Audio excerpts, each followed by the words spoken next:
It is my privilege to be here this evening with Jack Ma, one of the great entrepreneurs of our time, of course, the founder of Alibaba. And we have so many things to talk about over the next half an hour. And of course, we also want to try to get to your questions as well. We're going to talk about Alibaba, of course, but also China, the Trump world that we all live in, globalization, trade, and so many other issues. But first of all, thank you for joining us. Yeah. Let me start with this, which is to say that you just spent some time inside Trump Tower and went to go visit with Donald, our president-elect in the United States. Tell us about that meeting. Well, it's a very productive meeting, much better than I thought, than I expected. What did you expect? Well, I heard a lot, and I watched, like everybody, I watched all the news and heard a lot about him. So when I go inside, I saw, anything that, but he's very sort of open-minded, listen what I talk. So I think I'm very happy about results. And finally, when he said, he said, Jack, let me walk you down. So it seems he's very happy about the results we had. Can I ask, how does a meeting like that happen? Do you call him? Does he call you? Well, how does this take place? Well, that's the question I'm asking myself. Because someday I got some requests from people say, Jack, do you want a meeting the president-elect? I say, is that true or not? Because I'm not ready for that. Because I don't know what to talk about. And then a few days later, I got another request. I got several requests, and then I saw one email with a friend, and it's very sort of specific. I thought about it. I think, yes, maybe I should go and have a talk. And at least I think President-elect Donald Trump would be happy to hear what I want to talk about. So I went. And what did you tell him? Talk about the small business, talk about agricultural products, talk about the trade between China and the USA. We especially focus on telling about how can we bring the small business in America, sell them to China, to Asia, through our network, which can create a lot of jobs for them. And you committed to create what you say is going to be 1 million jobs in the United States over the next 5 years. Yeah. Now, that's not a million jobs that Alibaba itself, but you're not hiring 1 million people. No, we totally, Alibaba employee put together is like 45,000 people. We cannot hire 1 million. I cannot imagine I can manage 1 million people. Explain to us how you think about the U.S.-China relationship, given some of the comments that Donald Trump has made about China being a currency manipulator. Did that come up during your meeting? Well, I think first, in America, there's a freedom of speech, right? So he can say whatever he wants, and I respect, I understand. But of course, I have my views. We did not debate about the China-U.S. trade or manipulation. We did not debate. We did not talk. We agreed on something. Small business, developing the Midwest America, helping the farmers there, small business there, to exporting to China. So we all agreed. But something that we did not discuss about the American the job losing to China, Mexico, and this. Can I share with you my ideas? Please. Yeah. First, I think 30 years ago, when I just graduated from universities, I heard America had a wonderful strategy. They outsource the manufacturing job, service jobs. They outsource the manufacturer to Mexico and China, outsource the service job to India. There's a book called The World is Flat. Tom Friedman, colleague at the New York Times. And I think it's a perfect strategy.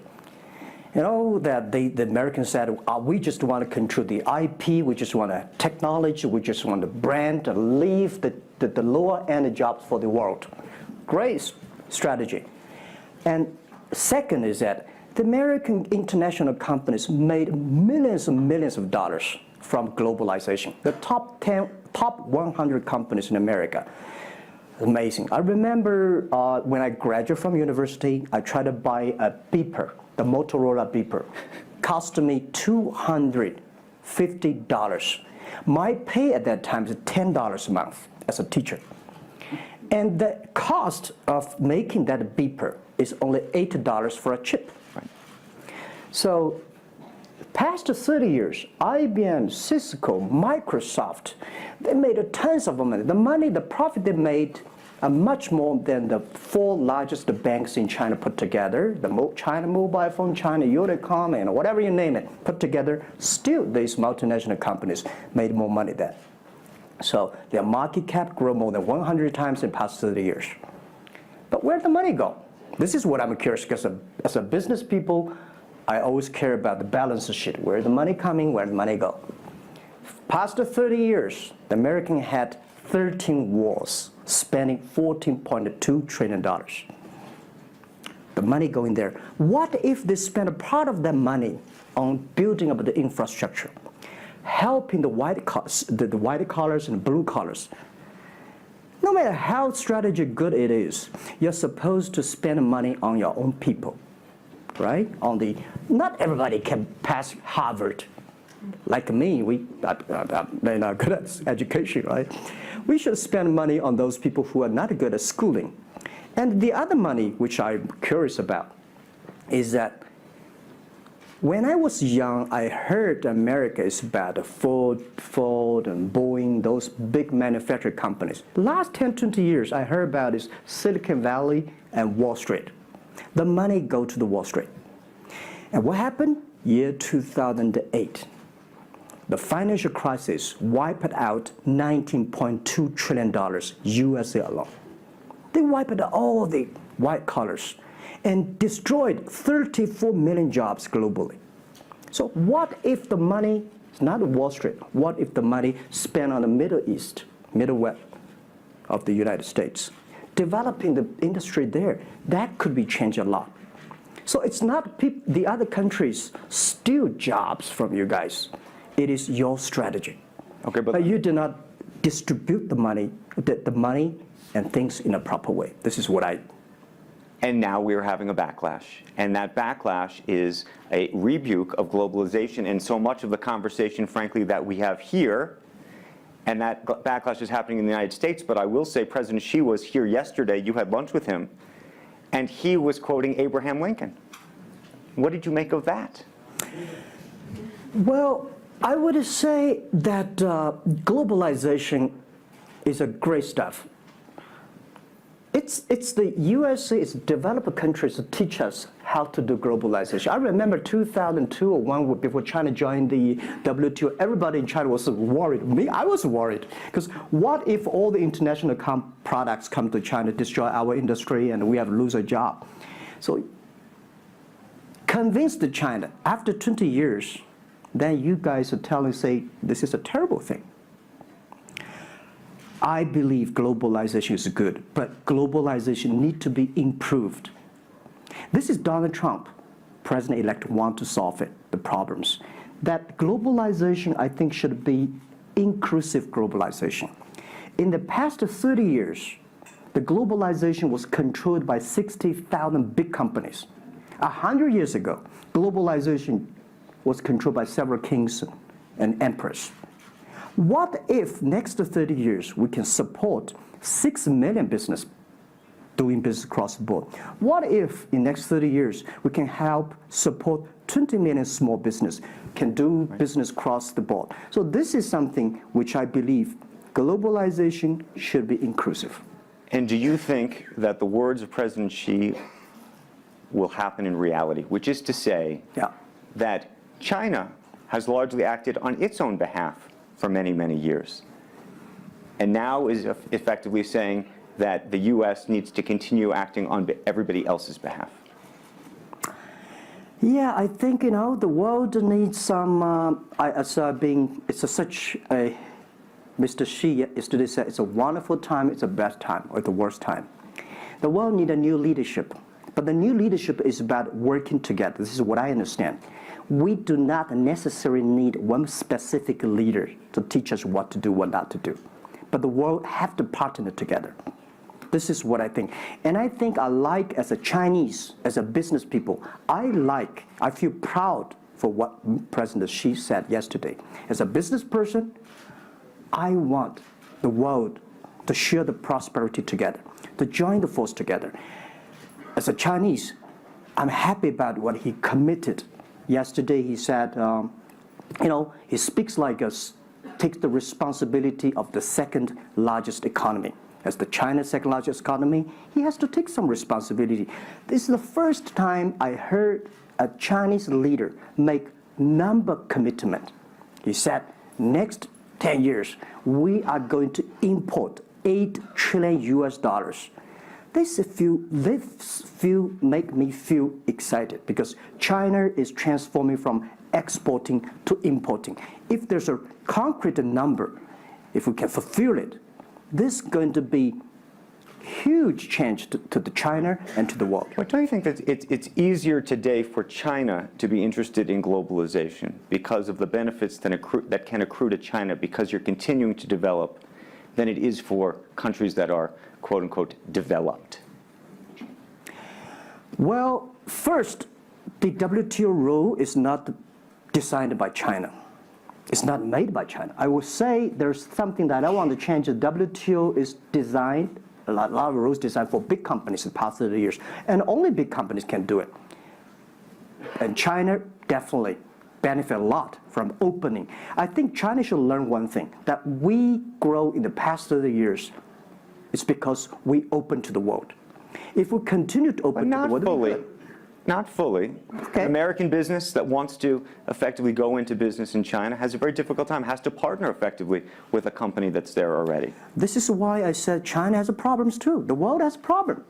And China definitely has a lot of problems. China should open, should be more confidence. This is what I feel yesterday. I feel the confidence of Mr. Xi that he is ready to open more to the world.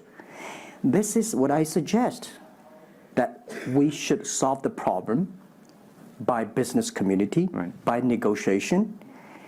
WTO, China joined WTO for like 20 years or 70 years. I don't know the number, but the past years, that I think we as a business, we as a country, we as the world, we have to review something. Right. But not because unbalanced things, we stop it. You've been calling for something called EWTP. Yeah. What is that? This is what I would talk about, is that the WTO was great, but they mainly designed for developed countries, big companies. There's no opportunity for small business. We want to build up an EW, Electronic World Trade Platform, to support young people, small business, thanks through mobile phones, internet, they can sell and buy across the board. And the other thing is that WTO is a very interesting organization. When you put the Doha round, when you put 200 government officers in one room, ask them to agree on something, it's impossible. I can never imagine that they can agree on something together.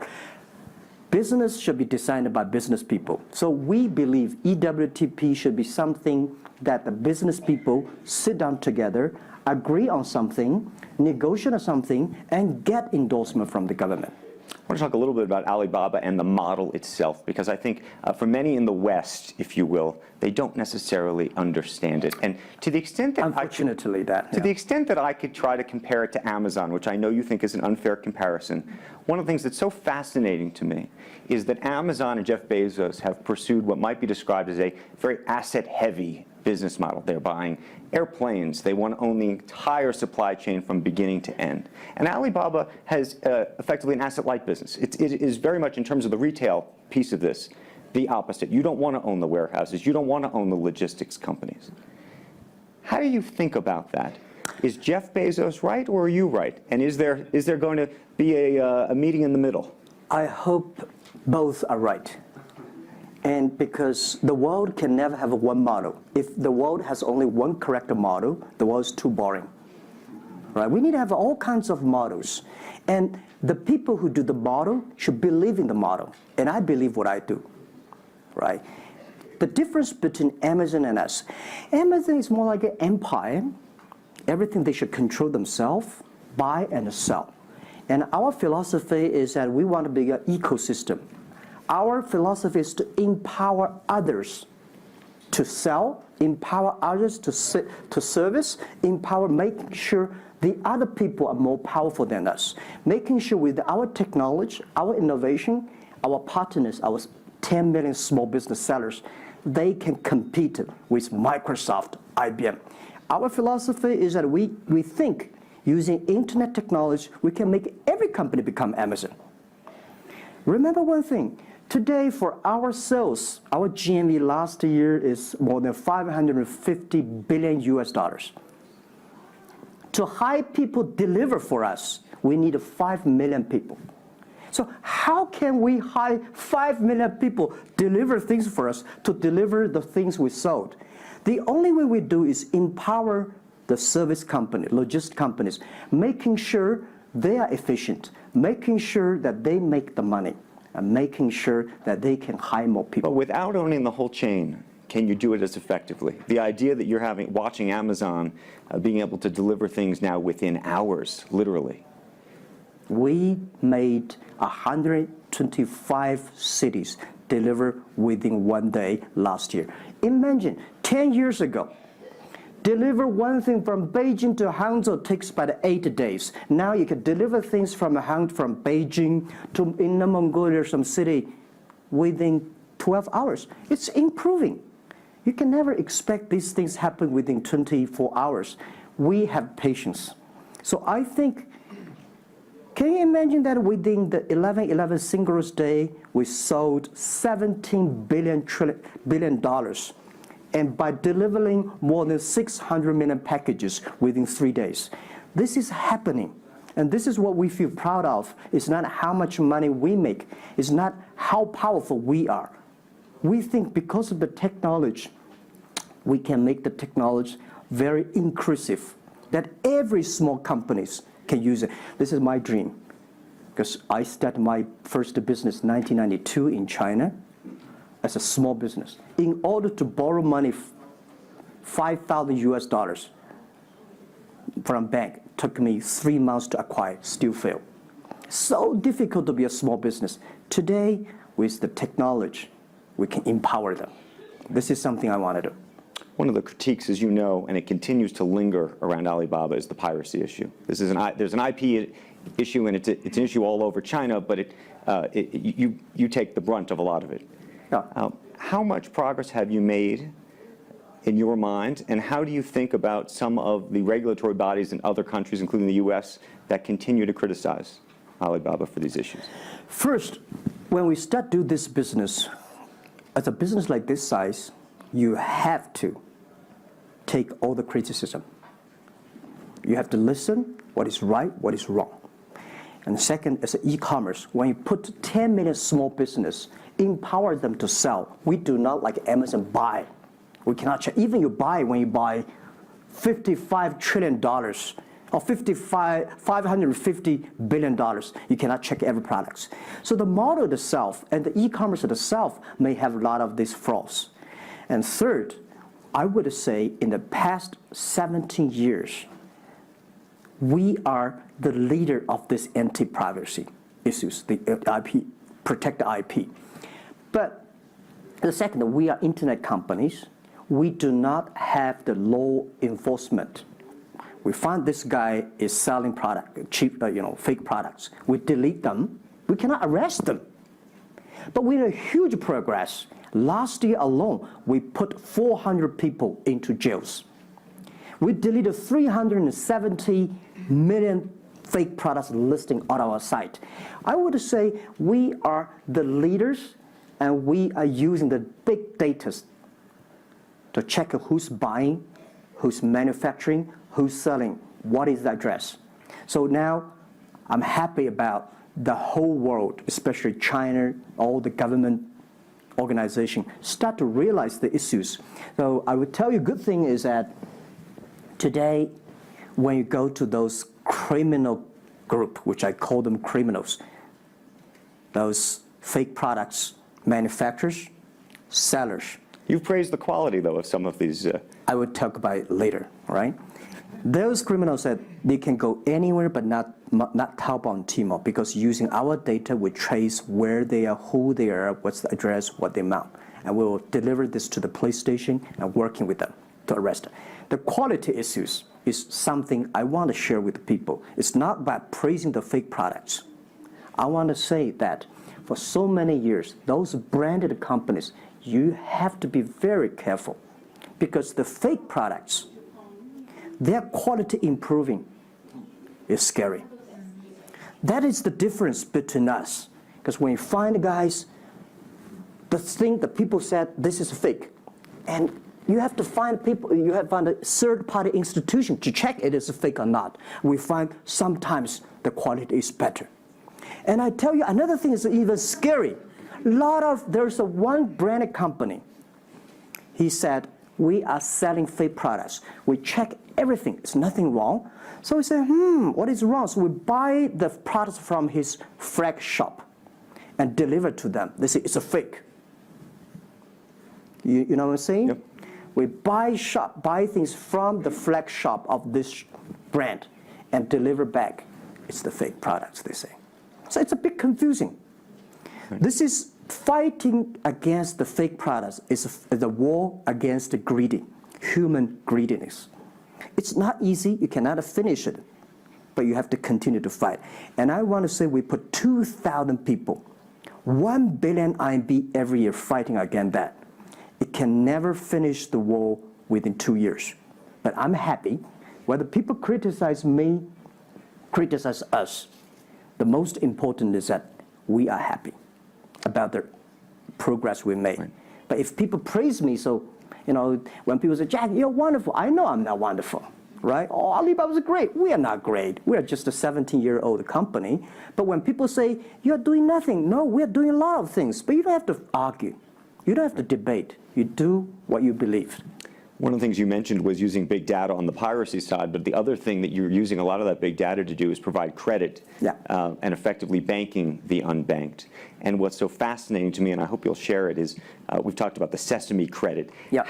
How you are able to use big data effectively to figure out who deserves credit and who doesn't in a marketplace where some of these people had no credit history before. Okay. Well, before we do that, we had a system called Teach Computers to learn how to anti-fake products, teach the computers to learn how to, because we have Alipay, a lot of people try to use all the ways to cheating. So we teach the computer how to do the cheating things. So we've been doing that for 10 years. Until now, there is called artificial intelligence, because we've been doing that. We are a data company. 8 years ago, we said to ourselves, Alibaba should not be an e-commerce company. We should be a data company, because we have the data from consumers, we have data from the manufacturer, we have data from the logistic company and transactions. But we think how we can make a data really beneficiary to the society. What China needs is we have a lot of great people. All the small business, they are very credible, but we don't have a credit system for that. So how can we using a credit rating system based on the data we have to giving everybody a Sesame rating system? That is so powerful in the past 4 years, because every individual, every small business, if they have been using our services, we give them a rating system. So we're giving loans in the past 5 years. We're giving 5 million business loans. They only borrow $5,000. 3 minutes, we can decide whether we should give you money, how much you want to give. Within 1 second, the money will be in your account. And 0 people touch, so we call it 310. And even today, the Sesame rating system become people dating. The mother-in-law want to say, hey, you want to dating with my daughter? Show me your rating system of the Sesame card. So it's so funny. We go to people want to rent a car, people want to rent a bicycle. They will say, show me your Sesame cards. Good. Because if they do not pay back, if they do not fulfill, the rating system is going to low down and they can never rent a house. Right? This is what we want to build up, the system. That if you sell or buy fake products, the Sesame cards will show. I'm going to open it up to questions, but a final one from me. There's been a lot of speculation that you're going to get into the business of Hollywood. Your name has appeared, Alibaba Group, at the beginning of a couple of big films recently. What is the ambition for Alibaba in the entertainment world? The beginning was like this. For several years, every 5 years, we have a review for our strategy. Now, our strategy is always to look at the 30 years and 10 years. And every strategic decisions we make, we have to ask one question. Is this decision we made solve society problem? Because we believe the bigger social problem you solve, the more successful you are. So if this cannot solve any social problems, we don't do it. Second, is this project is going to be successful in 10 years? If it's going to be successful in 10 years, let's do it. If it's going to be successful in 1 year or 1 month, now more I would say, forget about it. Because why you can be successful in 1 year or 1 month? So we all have to put parallel. And 5 years ago, we had a big debate about 10 years later, 20 years, what are the things that China society and the world want? So we say happiness and health. 2H strategy. So happiness and health. We believe Hollywood, the movie industry, bring people happy. Because today, nobody's happy. Rich people not happy, poor people not happy, At least when I watch a movie, I feel happy about it, right? So I think we should partner with the Hollywood, especially like a lot of, we have a different way of living. In China, the movie, we have a lot of heroes. But China movies, heroes always dead. The American movie hero never die. If all the heroes die, who want to be the hero? So my movie, I want to make the hero live. Right, so this is, I think we should learn a lot. And it's only about 2 years, so we have another 8 years to go. I want to make our company that it's not e-commerce. It's something that giving people inspirations. Giving people, because I learn a lot. For example, I always say that my favorite movie, Forrest Gump. Life's tough. This is I learned, and that inspired me. That is why when people call me crazy, stupid in the past 17 years, you're crazy, you're doing something that never work. You're stupid, how can you do that model? Amazon this model, eBay this model, why Alibaba this model? I told myself, Forrest Gump said, go ahead. Never care about what the other people. And the other thing, Forrest Gump said, nobody make money out of the catching whales. People make money by catching shrimps. So we serve small business. Fair enough. Jack Ma, we should probably end it there because we're going to run out of time, but I thank you. Thank you so much for the conversation. I promised we'd sneak in a question or two, and we literally have 2 minutes, and they're going to get upset with me. If you have a question, and we're going to, I got to beg you to do it within literally, a second. So go for it right there.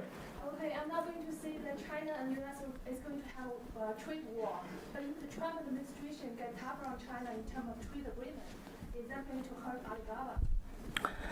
Well, I don't think so. I think China and the US should never have a trade war. We'll never have a trade war. And I think we should give President-elect Donald Trump some time. And he's open-minded. He's listening. And I think the war, it's so easy to launch a war. But it's so difficult, almost impossible sometimes to terminate a war. Iraq war, Afghanistan war, is that finished? No. Trade war. I believe one thing. When trade stops, the war starts.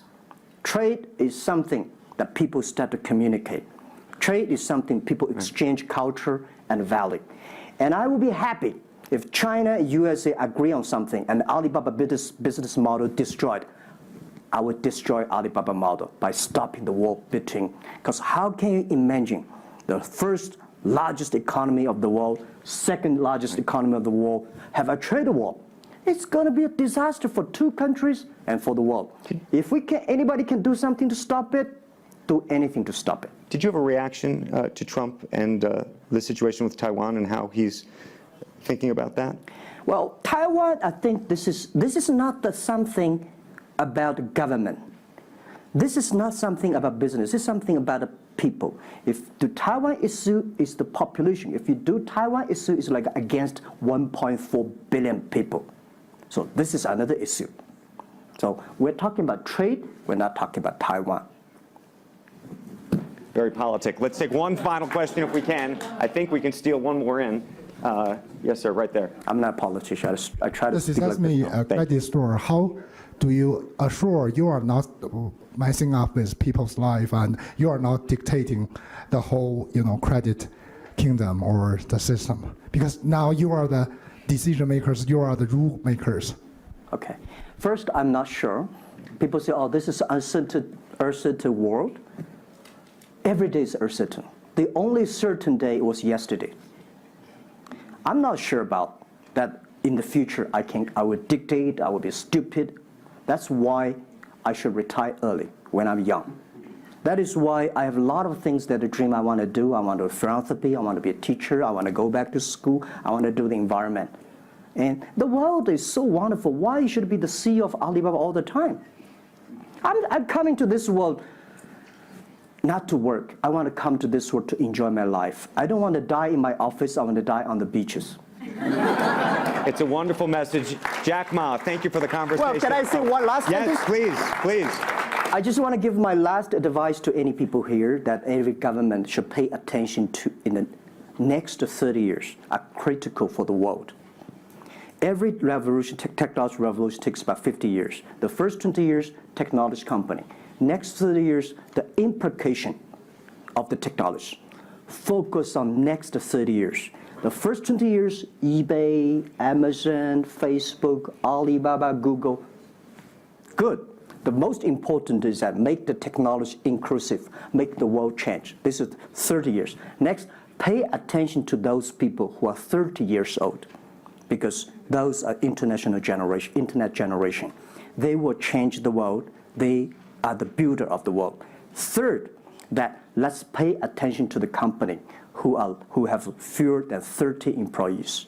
So 30 years and 30 years old and 30 employees. That can make the world much better. Jack Ma, thank you very, very much. Thank you. Thank you.